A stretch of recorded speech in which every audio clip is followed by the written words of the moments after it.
I just jumped in. Yeah, what's Can the I say concept something? of the penal code being perfect? What were you discussing?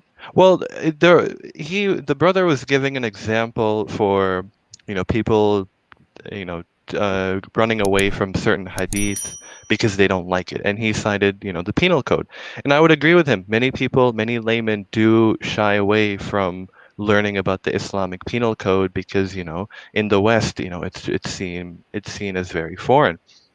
Um, but what I really wanted to respond to, the main point was, um, the reason why we don't accept the hadiths that you were showing on screen, like Sahih Bukhari, Yes. is because we literally think that it's like a completely different, like, hadith corpus. Yeah, from the We, Shia, right? yeah, right. So it's not like we're running away from the hadiths because we don't like it. No, we literally don't like have it. It has no value over us. The entire book. Okay, now let me ask you, Yeah, go You ahead. are wrong here. because You I know need to, because I want to ask you a question about your. Give us the name of your most authoritative collection of hadiths. I know that unlike the Sunni, where they say Bukhari is flawless, I know that you don't have a view of your own collections that you think they're all flawless. But the most authoritative collection of narrations for the Shia, what is it called? That would be Al-Kafi, Al-Sharif. What year was it compiled? It was compiled during the time of our 12th Imam. Yeah, give us the date.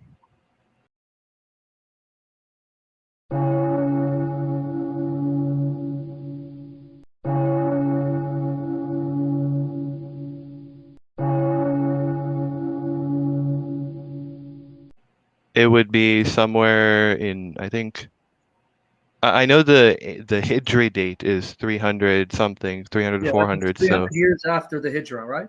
yeah, right, So let's place the Hijrah around 622 AD, which is that's the right, date. So that means you just said, and everyone heard you. So your most authoritative collection of narrations comes from the 10th century, 900s. Yeah. So now forget the fact I'm a Christian. Just say Uh-huh. I'm someone who's neutral and seeking to decide which religion should I base my trust in.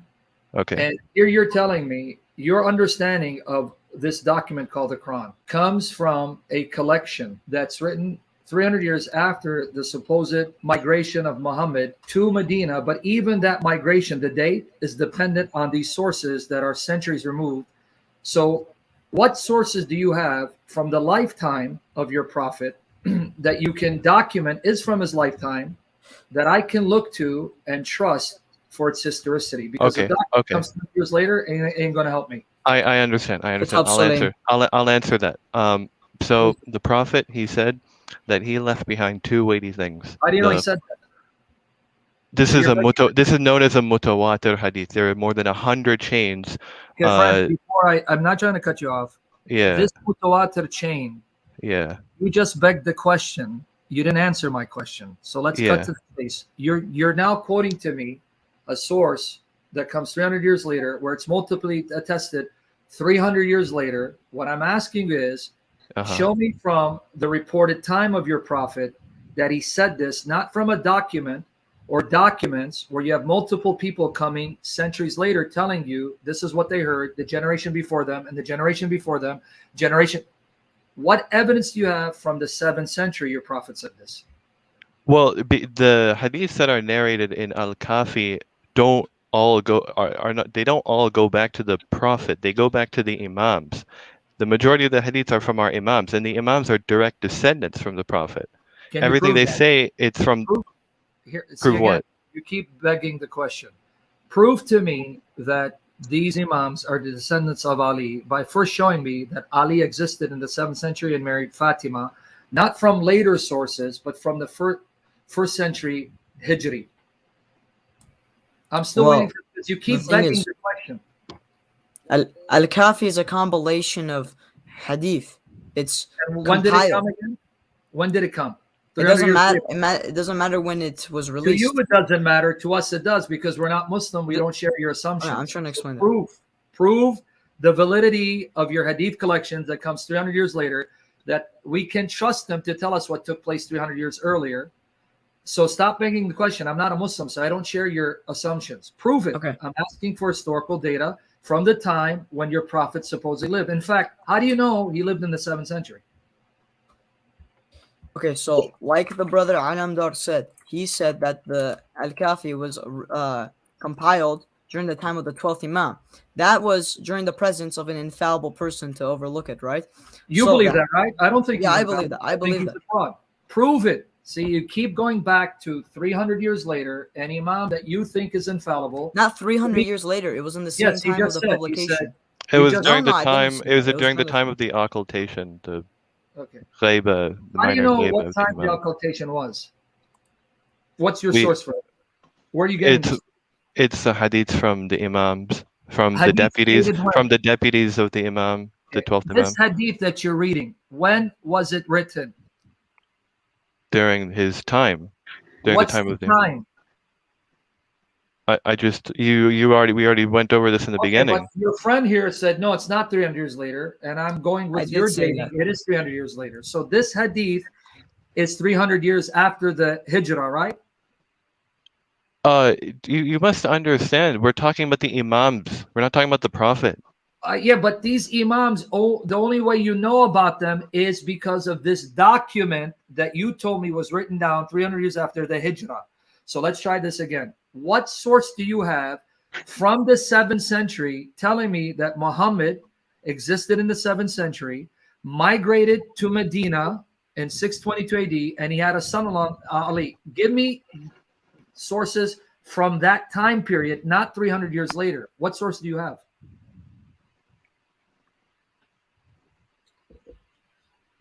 I mean, we would tell you that we believe in.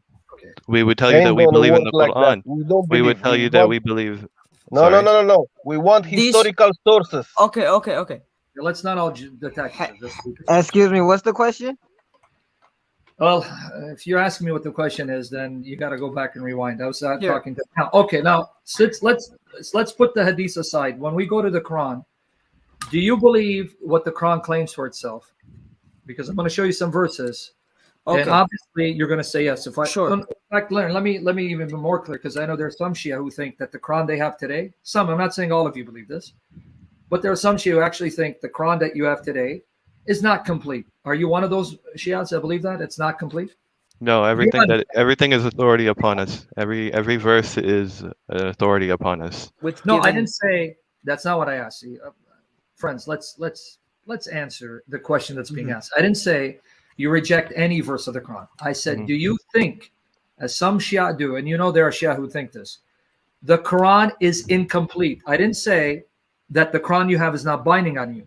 Do you think it's incomplete? Okay, if I can go first. Personally, I believe that the certain interpretations maybe can only be understood through our Imams. But I think what we have is, what we have. It's you may have minor changes in haraka, right? Like the fataka sadama, but it's complete in vocabulary, words, that sort of thing. But our understanding of it may be incomplete. Okay, but do you then disagree, as there are some Shia who claim that there were actually statements in the Quran referring to Ali that have been removed? Do you think that there were statements about Ali in the Quran that we don't find today? Yeah, I can give you an example. Okay, hold on. Wait. Say it slowly. You're saying too fast. Yes, you do agree, because we want to hear you. Okay. Yes, you do agree I will there say were statements about Ali in the Quran that have been removed? Okay. Us Shias, we believe that the tafsir, the understanding of it, is still a part of the Quran in a way. So, us saying we believe in tahrif of Quran, distortion of the Quran, could also imply we believe that the commentary in the Quran was distorted. So, what I've actually understood from the scholar Alama Majlisi when he said something was removed from Imam Ali alayhi salatu wasalam, such as the ayah or the verse that explains that he is the commander of the believers, was removed. I believe that he meant that. Vlad, say that slowly. Young man, say that slowly, because you're saying it fast. Okay, you just said that there was an ayah in the Quran saying that Yes. Ali is the Imam that's removed. So that's a verse that's no longer. No. You didn't let. You completely disregarded what I said towards the end. No, actually, I just repeated what you said. No. You said You repeated the middle of my Here, statement. just repeat it. Just repeat it. Okay, go ahead, finish it. I said, Alama Majlisi, he states in his book, one of his books, that an ayah, and by ayah he means tafsir. There was clear tafsir, clear commentary on the Quran for a certain ayah that Imam Ali was supposed to be the caliph. But What this ayah? is tafsir. This is tafsir. It doesn't matter what the ayah is. No, but hold on. You just confuse it. You just No, listen I didn't to yourself confuse it. slowly. You just said tafsir of an ayah, but then you said Yes. ayah. So now, Yes, is the like- tafsir the ayah or is it the tafsir of the ayah? If it's the tafsir of the ayah, what ayah? The tafsir can be part of the ayah. Okay. Which ayah? Where's I it in don't, the I the don't ayah know. you're I'm saying? a late. Okay. I don't know. I just know that All right. the, Okay, that's the fine. I'm tafsir not is trying to distorted. bother you. Okay, that's fine. Okay, because I have read that there are some Shia that do admit there are verses that specifically mention Ali that have been removed, but that's okay. Let's put that aside. No, we Since still have them. you still have those verses Yes, we do. about Ali Yes, in the Quran, yes. Yes, Show me. there are many verses about Ali Okay, in the show me. Quran. give me a couple. Okay. I'm not. You would like? 33, 33. Okay, read 33, 33. Okay, I'll read the second part of it, which goes along with what I'm saying. Hmm.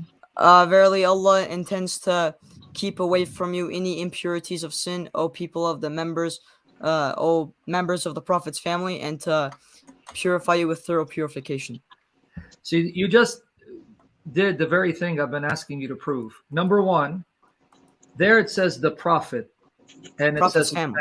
Okay, and his family. I'm getting there. Apart from these hadiths, how do you know who this prophet is, and how do you know who the members of his family are? Can you show me that from the Quran? From the Quran? Yes. Not necessarily. So now, if you're going to tell me that the family of your prophet means Ali and Fatima and Hassan and Hussein, as opposed to the others, like the Sunnis would argue with you, and I don't care about who's right, that's your debate. What source do you have, and what date is this source that identifies who this prophet is and who are the members of his family? Give me the date of the source that you're going to appeal to. When was it written? What date that tells you who this prophet was and who the members of his family are? The oldest source for this? Yeah, the earliest one you have. Give me the date of it. Kitab Sulaim, and it's earlier than Sahih Bukhari. It came What's out the year? within the first century, 714 AD. Give me the actual source that says it's dated to the 8th century. I'd like to see Okay. that. First century. First century, that's Jesus's time. First century of what? First century first century of the Islamic calendar. So that's the 8th century. That's 700s. Okay, yeah. Give me the proof that this manuscript that you have is from that time. Not assertion. Give me the link. Let me see the document. Let me see the actual manuscript, the archaeological data confirming that date. Okay. You want the I need actual proof. I'm not just going to take your word for it. Yeah, I can say anything. So but what would be the requirements of the proof that you're asking? that the manuscript you have has been dated conclusively to the 8th century, because you don't have any manuscript from the 8th century. You have manuscripts that are from the 10th, 11th, 12th centuries. But you just said you have it from the 8th century. Show it to me. I'd like to see it. Could I just say one thing? I just want to ask. I haven't Khadam Naki. We don't know who you are. Could you just introduce yourself? Yes, I'm a Shia Muslim as well, and I'm a Pakistani. Okay, good. Well, that's interesting. A Pakistani Shia. Okay, I mean, well, yeah, there are Shias everywhere, but usually isn't Pakistani predominantly Sunni? Yes, they are. Okay, man. I know that when there's Sunni majority, and anyway, forget it. We have the same problem. Okay, coming back to the issue. What I'm trying to get at here is, here's the point, so you see where I'm going with this. When it comes to Bukhari and Muslim, you question their validity, because not only are they late, but they are compiled by Sunnis. And I'm trying to show you that if you're consistent, Bukhari is questionable because there's stuff in it that are not reliable. even though the Sunnis say that Bukhari rigorously authenticated the hadiths, so they're completely reliable, you still reject that because one of the arguments you would use if you're consistent is, well, Bukhari's too late, meaning he comes over 200 years after reported death of Muhammad, for us to trust that everything he narrated is completely authentic. And we're saying exactly the same problem we have with your sources that are just as late, if not later. So why should we trust your sources that are just as late, if not later? Okay. We also have another concept of hadith I actually wanted to tell you while we were speaking about Al-Kafi. Some of our hadith, I don't know about a lot, but I know there is a hadith that are verbally transmitted, orally transmitted. For example, a man says, I heard from my father, who heard from his father, who heard from his father, who heard from his cousin. We have and that, hadith those like names this. in that chain. That was their names are in there in chains. Where do you find their names? Where do you find their names? Yeah, how do you know X said to Y, who said to Z? Where did you get that? Because it's all orally transmitted. For example, let's start off with the first chain transmitter. The first, all the way on the top. First chain. How do you know if it's oral? How do you know X? Well, you're not, because I want to know the list of names. Where did you find it? You mean it's floating in space somewhere? No, so every hadith comes with a sanad. Yes, sanad, I know. Yeah, and that sanad is written where? That's what I'm trying to get him to say. It's written in that document again that comes 300 years later that you take for granted is authentic. See, you guys don't see. Okay. No, so we have scholars that examine the names written there. Examine, and the names are where? Where they examine? Where do they find these names? They are also orally transmitted. Okay. How do you know it's orally transmitted? Who told you? Oh my God. Yeah. How do you know the Bible is? How do you know the Bible is compiled correctly? How do you know it's not corrupted by Catholic Church? Can I cut in a little? Can I cut in a little? Unlike you guys, we have copies of the biblical books, the New Testament, that are from the start of the 2nd century, and we have the writings of the individuals themselves who were disciples of the apostles, not sources that come 300 to 400 years later. How do you know they're not attributed? Okay, it's all fraudulent. So we're both agnostic. Don't change the subject. Now come back to you. See, nice trick. You're trying to change the subject. Come back to your issue. The oral transmitters, their names. How do you know who their names are? Where is it found? Where'd you find this? Biographies. Biographies that are oral or written? Both. Okay. So how do you know these oral biographies are actually ancient? Who told you?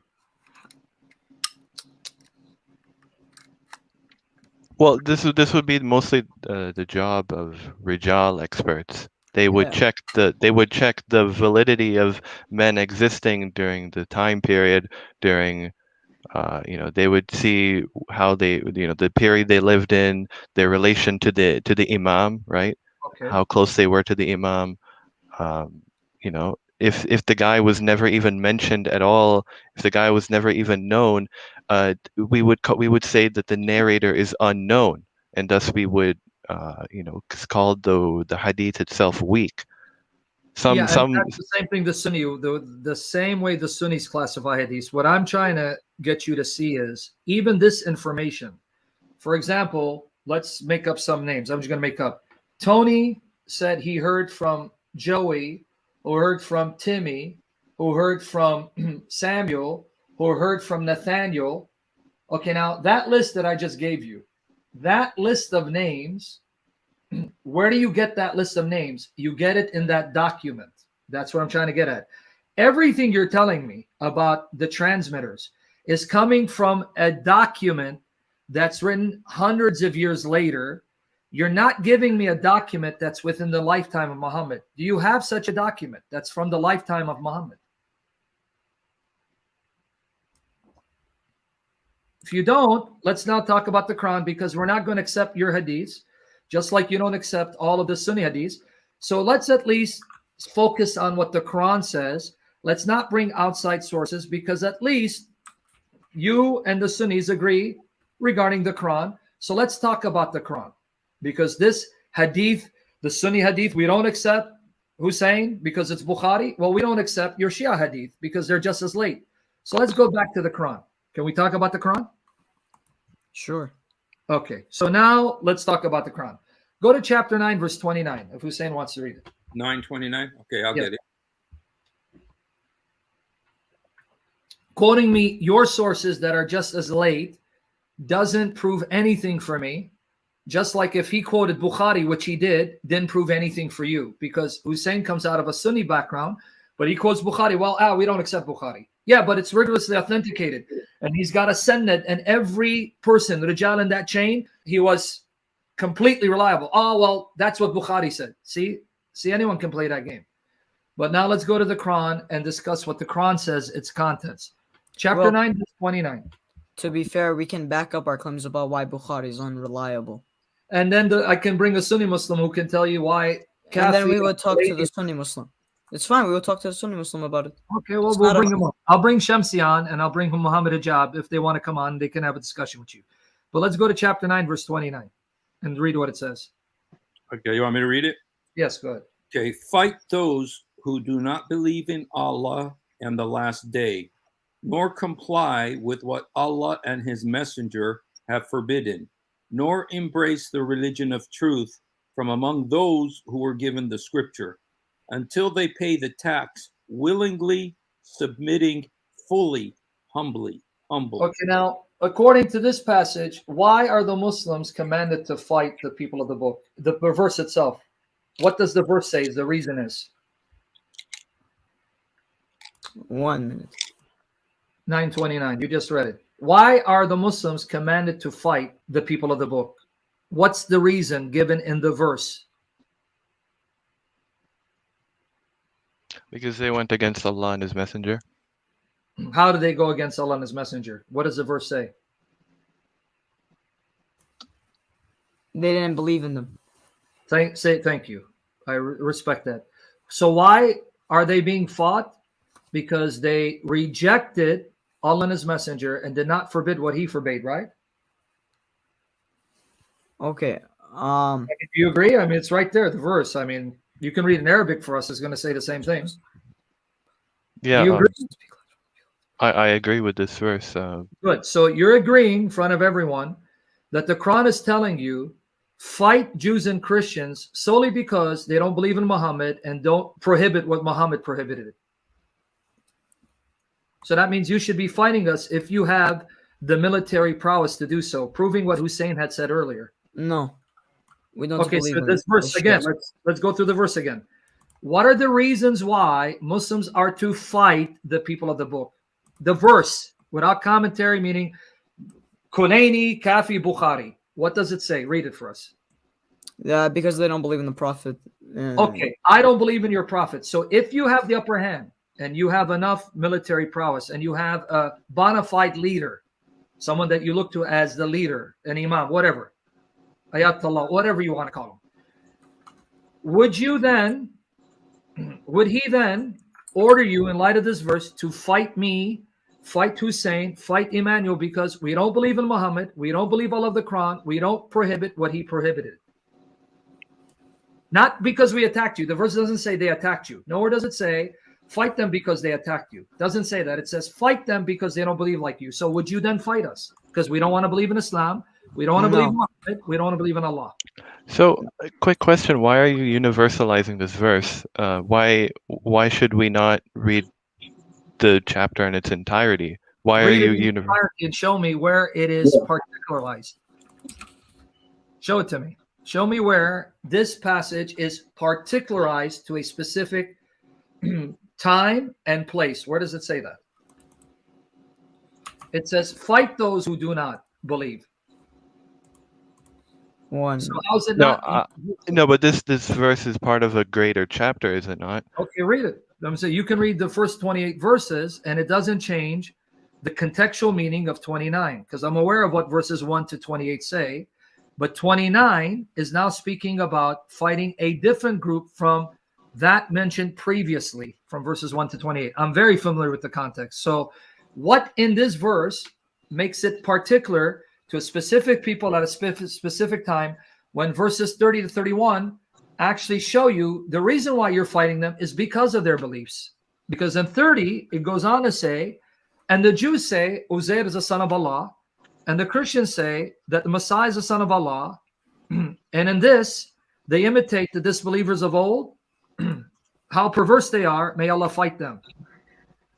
So again, if I read 29, 30, and 31, where does it say in that context that the reason why the Muslims are to fight the Jews and Christians is because they've attacked Muslims, as opposed to attack the Jews and Christians for their belief? Read it for me, 29 and 31. Show it to them, Hussein. Okay.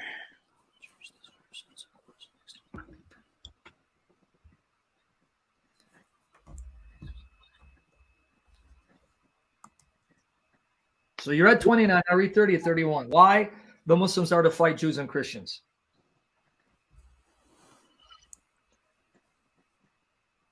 You got it there, Hussein? Read it. Okay. Good. Oh, you want me to read it? Okay, Yeah, sorry. I don't want a jinn to read it. Read 30 and 31 for me. Okay. Fight those who do not believe. Oh, you want 30 as well? Okay. Yeah, no, because you're at 29. Now read 30, 31. Okay, just 1 second. Let me just go ahead and go up there. Okay. 30 is the Jews say Ezra is the son of Allah, while Christians say the Messiah is the son of Allah. Such are their baseless assertions, only parroting the words of earlier disbelievers. May Allah condemn them. How can they be deluded from the truth? And then 31?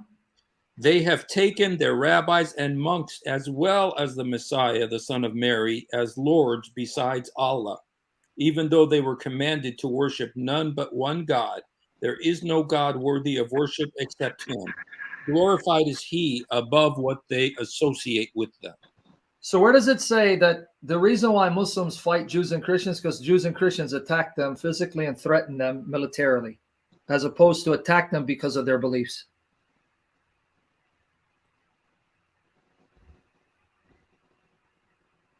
So as you're thinking about it, if right now your leader, that the Shia all agree, can lead them to battle, says, go and fight the Jews and Christians because of their perverse beliefs, would you join them and would you be okay with it? So you're asking me if my Imam, my infallible Imam commanded me to, would I do that? Yeah. Yeah, I would. Okay, thank you. Now, you're honest and I respect that. Now, when you attack me, does the Quran then allow you, and I hope you're going to be honest in answering this, and I think you are because you're not ashamed of your religion. Now, let's say your infallible Imam says, okay, go and attack these people in America because of their beliefs. Then you take my women folk captive, even married ones. Do you agree, per chapter 4, verse 24 of the Quran, Surat An-Nisa, that means you can then take my women folk, whether it's my mother or my wife or my daughter, and have sex with them because now they're your property, according to chapter 4, verse 24. That's yeah, not yeah. Say it. Wait. Yeah, what? Say it. Yeah, I believe we can take right-hand possessions. Good. See, now I respect you because you're not ashamed. You just admit in front of everyone that if your infallible Imam says, go fight the Jews and Christians because of their belief, not that they attacked you, because of their belief, you would do it, and then you would take my wife or my mother or daughter, and you can have sex with them because you can have right-hand possessions. I'm glad you admit that. So you just admit, even a married woman, you would take her and you'd have sex with her. Excellent. And you see why we despise your religion? Because you just admit you would take my wife and you would have sex with her, committing adultery, and also this would be called rape because no sane woman who's been taken captive would gladly have sex with her captor, especially when her husband's alive. So thank you. This is why we despise your religion. Okay, but the same thing is in the Bible. What's your point?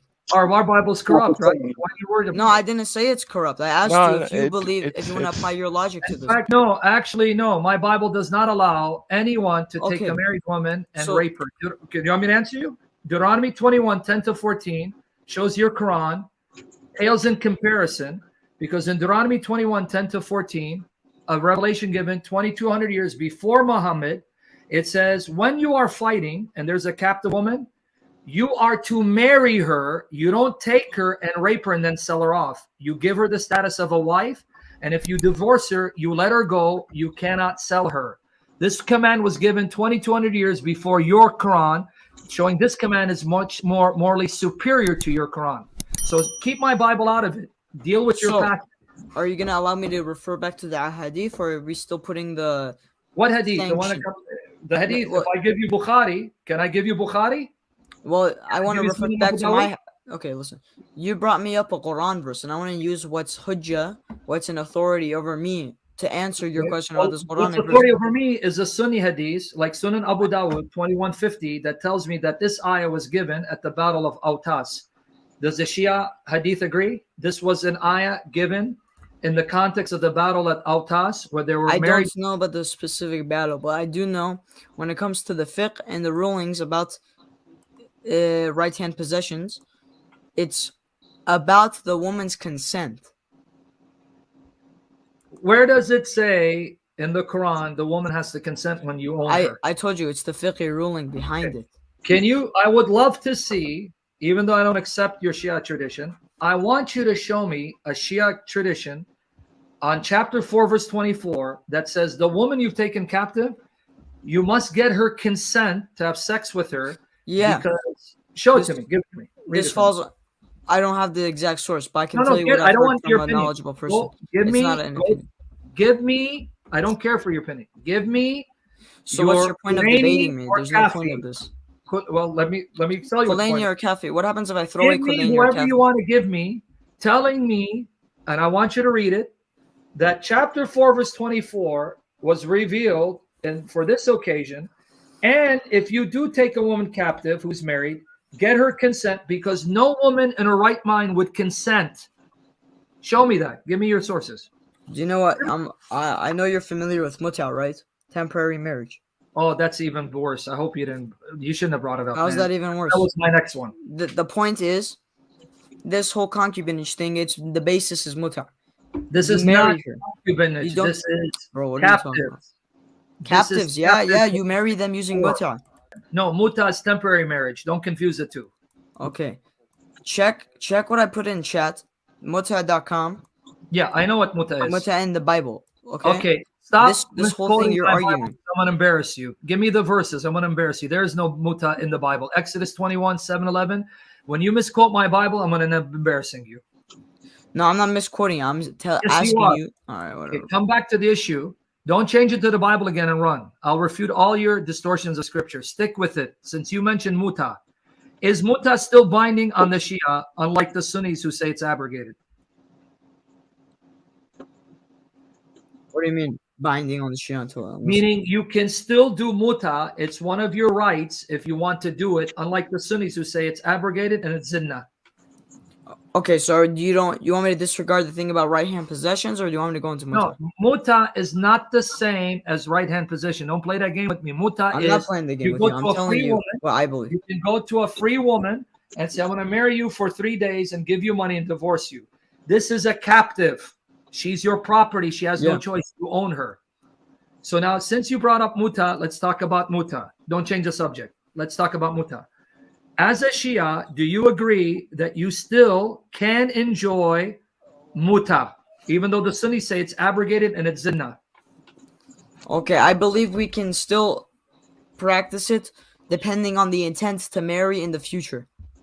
No, that's misyar. That's Sunni tradition. That's not misyar. That's not Sunni tradition either. Misyar is... Can you show me... Okay, I'm going to show me your Shia hadith that say that Mutta can only be done with the intention that it's going to result in permanent marriage when the whole purpose of Mutta is temporary marriage for a period of time. Show me your sources. Sorry, can you repeat that again here? Okay.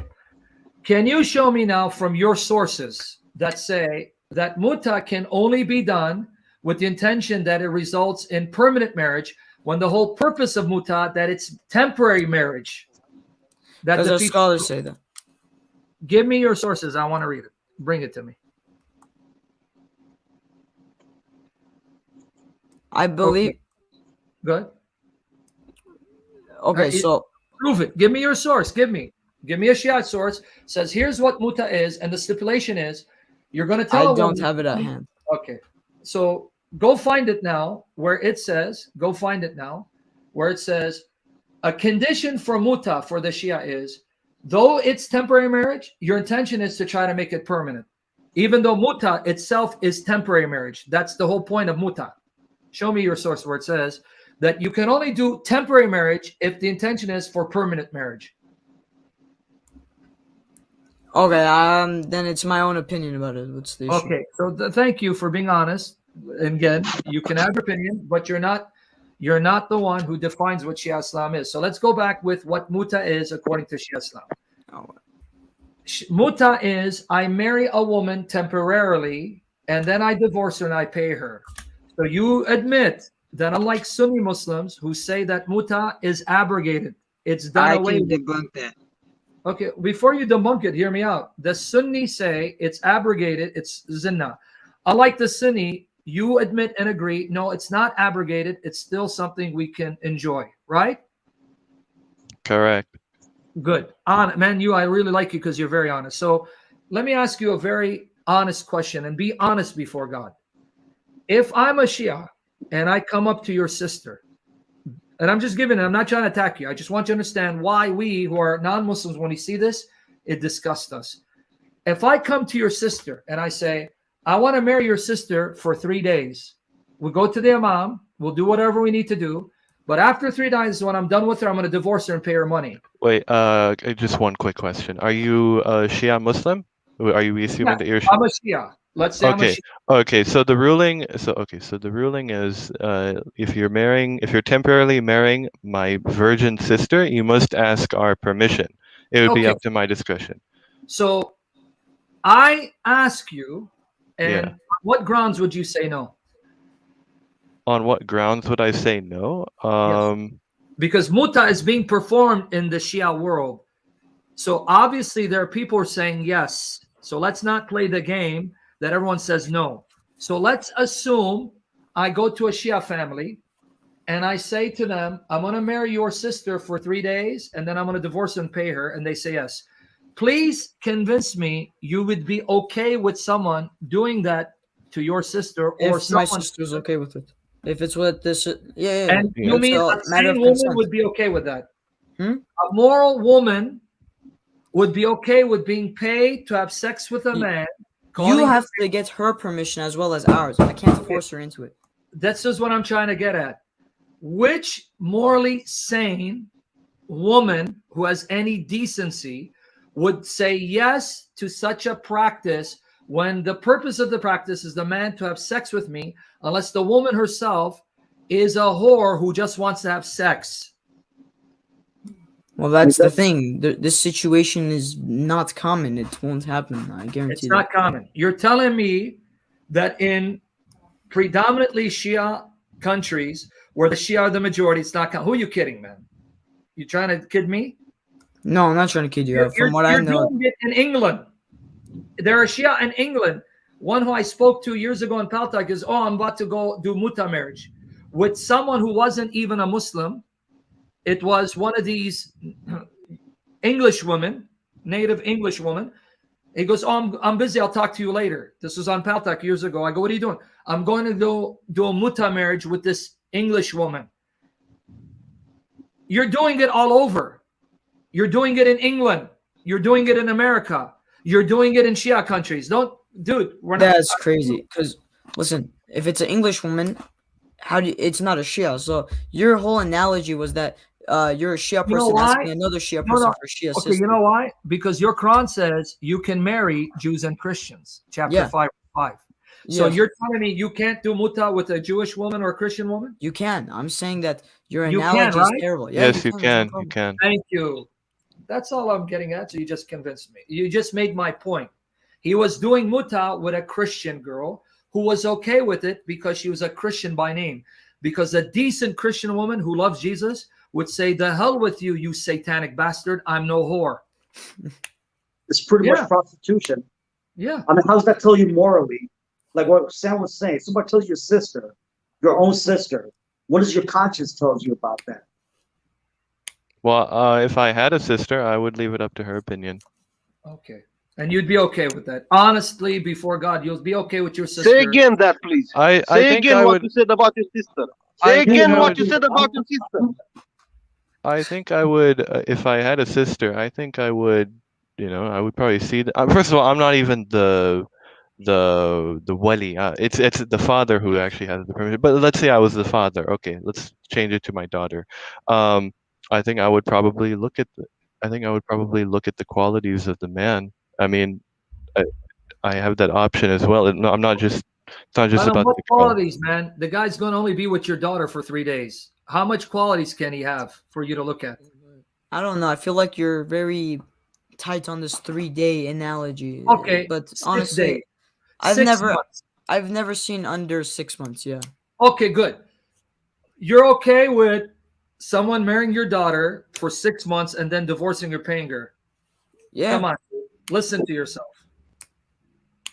Yeah, because this Listen could to always yourself. lead to permanent marriage. There's no issue with this. It's one thing to marry someone for permanent marriage. I'm going to marry her till I die, and it doesn't work out, you divorce. Okay. That happens all the time.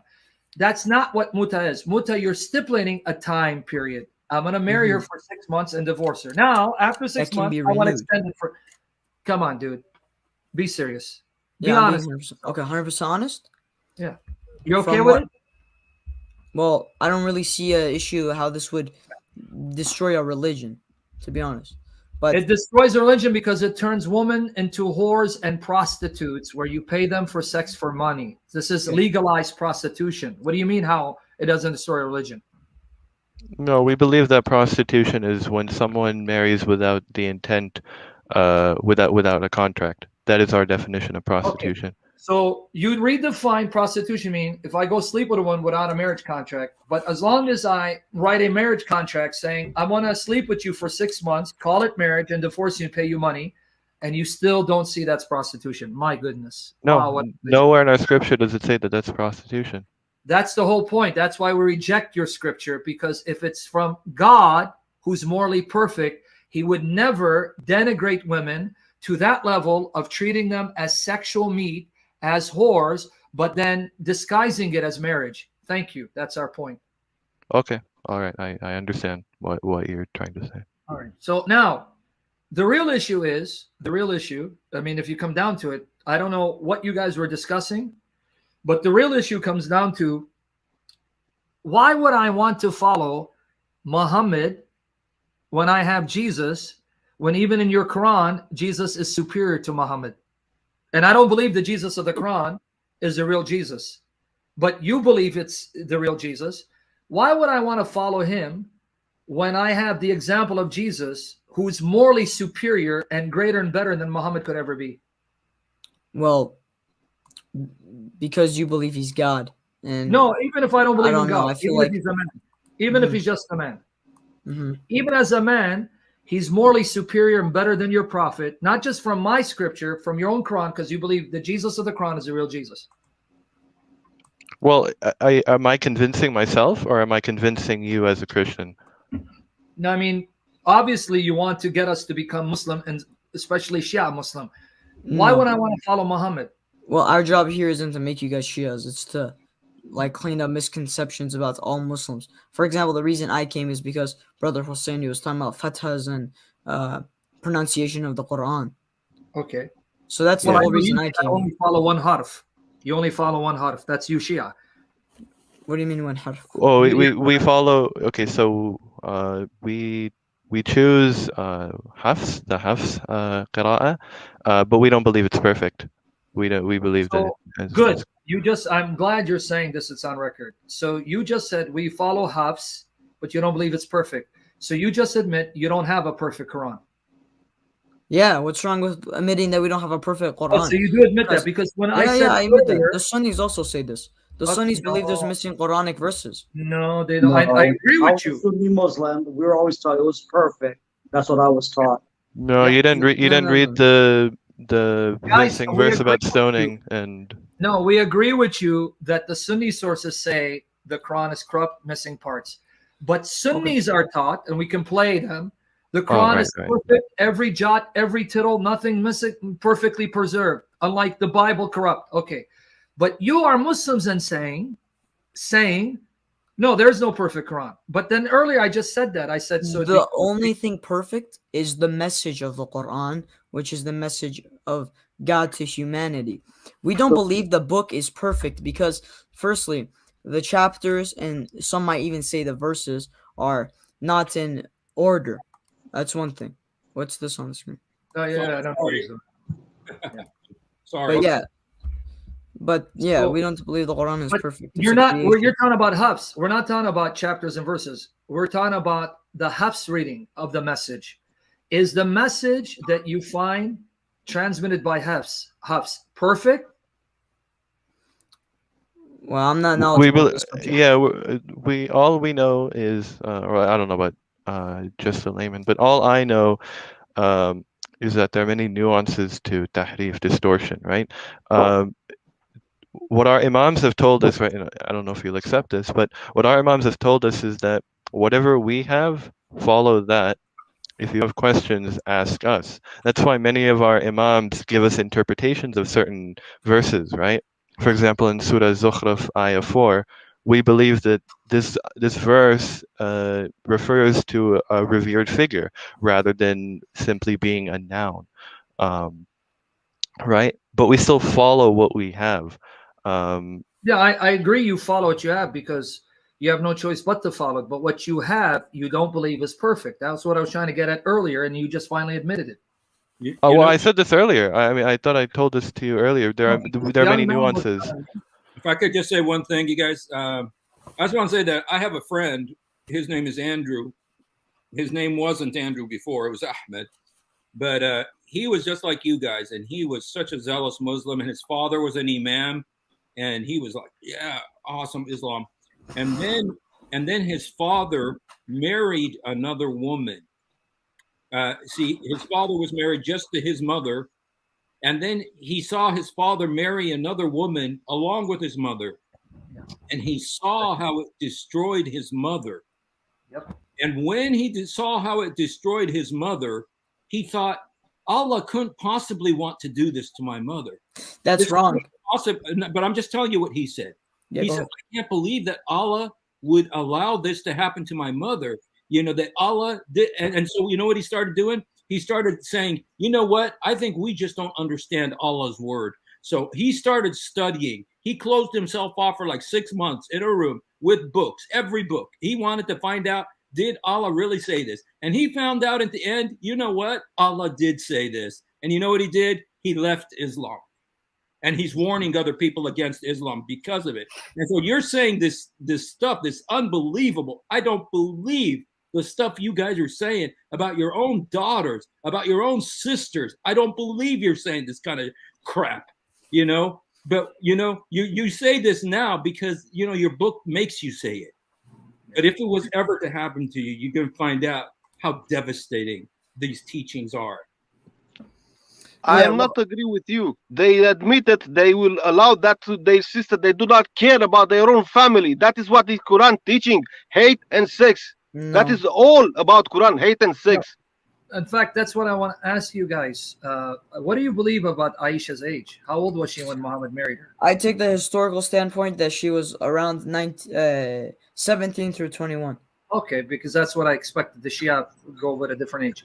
But now in chapter 65, verse 4, how do you get around the fact in your Quran, 65, verse 4, it's talking about divorce and the iddah, the waiting period. And there you're given scenarios of women who are old, menopause, who don't have periods. How long is their waiting period to remarry? 3 months. And then it talks about girls who haven't had their periods yet. They've been divorced. How long should they wait? And it says 3 months. So in this ayah of the Quran, even if you want to say Aisha 17, you're still left with your Quran allowing Muslim men to marry pre-pubescent, premature minors who haven't had their periods.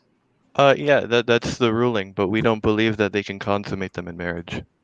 Then you didn't follow the verse, because the verse says the iddah, the waiting period of such a young girl, is 3 months, where in 33:49 says if there's no consummation, there is no iddah for the girl.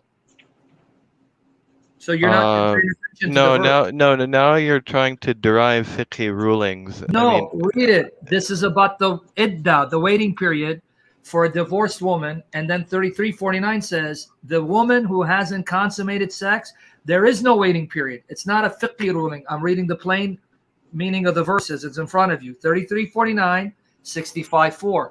Read 3349. Is there any idda waiting period for the woman hasn't consummated marriage? Read it for him. 3349. Okay, if you're talking that way, then no. As far as I know, I don't know. I could also refer to the scholar that I follow. Here's what it says. Oh, believers, if you marry a believing woman and then divorce them before you touch them, they will have no waiting period for you to count. Give them a suitable compensation and let them go graciously. Okay, so there's no waiting period for a woman you haven't touched sexually. But now go back to 65, verse 4.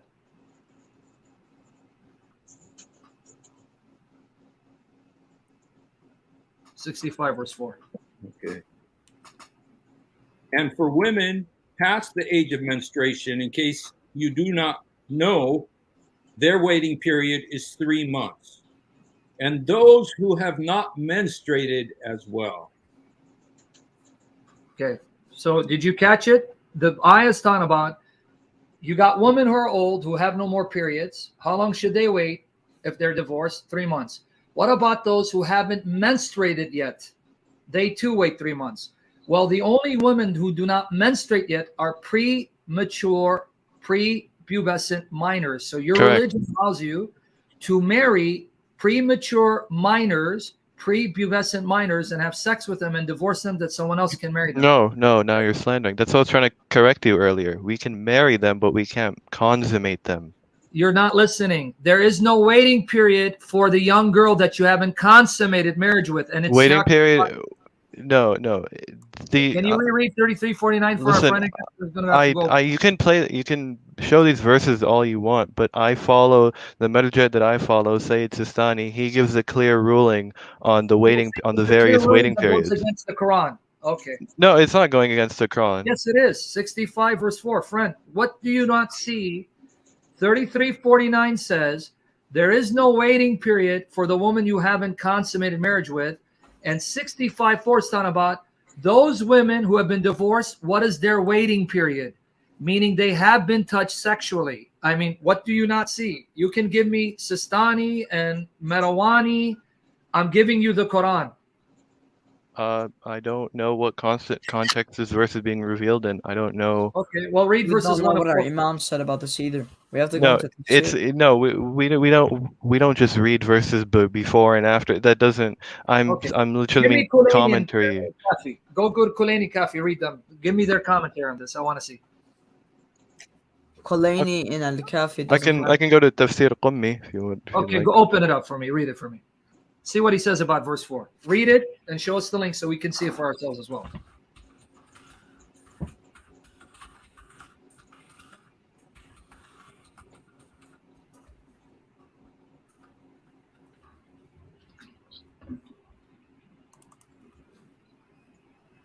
Who's Shah Sayyid, this guy? Who's this guy? Is he a Sunni?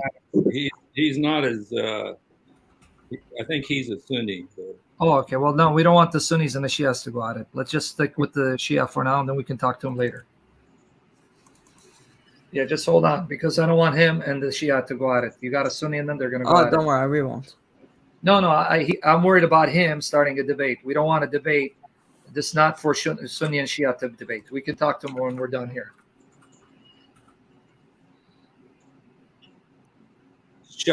Shah, are you a Sunni or a Shiite? He's a Sunni. Most of the Shahs, they're mostly Sunni. Okay. Yeah, I don't want. Yeah, well, he can come on when they're done. Whenever they want to finish, we'll bring him on. We'll talk to him because then we can go to Bukhari and Muslim, and he can't reject them. Yeah, actually, I'm pretty sure me and Alamdar we're in the similar time zone, so we might leave soon. Okay, whenever you guys need to go and come back. Yeah, are you guys having the same? Are you guys gonna do the same thing tomorrow night? Inshallah. God willing. God willing. God willing. Yeah, thank you guys for being good hosts. We really appreciate it. All right. Yeah, guys. I don't want to leave you hanging or anything, but I was looking through Tafsir Qummi, but they didn't have a commentary on the verse. Okay. But if I find something else. Okay, I know you're gonna fear Allah. Come back tomorrow. See, because I know you're not gonna lie. You're gonna go find me a commentary on 65:4. You're gonna bring the link to us tomorrow, God willing, and shut up. We're gonna see if they agree. These are prepubescent girls who've had sex, which is why they have to have a waiting period, because the Quran is clear. There is no waiting period for those women that you haven't had sex with. So get it for us tomorrow, God willing. We'll be here. Inshallah. All right. Me and Alhamdulillah, we will try our best. All right, guys. I will always be here. I will also be here tomorrow. All right. Inshallah, we'll see you guys. Yeah, thank you guys for being good hosts. I honestly appreciate the hospitality. May God bless all of you guys. May whatever deity you worship bless you guys. All right. May the Lord Jesus guide you. Take care, guys. You guys have a good night. All right. Okay. Now, you want to deal with Shah? Saeed? Is that where you want to go? Start getting all these Shiites. I've been begging the Sunnis to come on. I have 14 of them here that I want to get on. None of them come, but all the Shiites. The Shiites are braver than Sunnis, you guys. You see? At least they're honest, man. Hey, I gotta give They're very respectful, honest, yeah. Anyway, so you want me to stick around with Shah, or do you want me to go back to my? Shah, I sent you an invite. If you want to come on, come on. You can have it out with Sam if you like. Yeah, because I was talking about John 17:3, but I'll wait. Okay. Let's see if he comes on. Shah, are you going to come on? I sent you the invite, bro. Yeah. Black Mamba was getting animated. Yeah, see, look, they have no respect for the sisters. How could you? Dude, it's like stuff they were saying, and I think they're in the West someplace. I'm thinking, yeah, I'm pretty sure. I hope they could think about what they say. Going back to the Surah 929, I hope they could really just dive and think about what they just said. Mm-hmm. Is that okay? Even for me, as a Muslim, I was like, this is bothering me. Kill them because they don't believe. Exactly. You know, and exactly. So and you see what I did, right? Because we're at a disadvantage, we don't have their hadith collections translated. So then you got to use a different approach with them. Yeah. And the right line of questioning. You see, that's why I called you, man, because I just said, dude, all of a sudden, all these Shiites, all of a sudden we got 3 Shiites come in, and I'm thinking, dude, he's like, I'm not that well equipped. We were talking about the Fatha, you know, and it was just like, dude, I'm not really equipped to deal with these guys. I gotta brush up on my Shia info, man. Yeah. And by the way, but you heard them. You got them on record now. They don't believe the Quran is perfect. They said it. That was amazing, man. Yeah. I know the Shia are told the Quran you have today is incomplete, and there are verses that have been removed. But they use taqiyya to tell Sunnis, no, we believe the Quran is perfect because they want to avoid persecution. Anyway, I like that. So I don't think this guy's coming, right? Yeah. If he comes, text me because I'm going to go back to do John 17. So if he's not coming on, if you want to wrap it up and send your people to my channel to make my channel better than yours, then I'll appreciate it. Amen. All right. Anyway, if he's coming, let me know. Text me. Yeah. Text me. Thank you so much, man. It was awesome. Great. Yeah. It was great, and it was, I think it was. Thank you, Brother Sam. Amen. I'll see you guys. I'm going to go to John 17, the only true God. All right. Hallelujah. God bless you.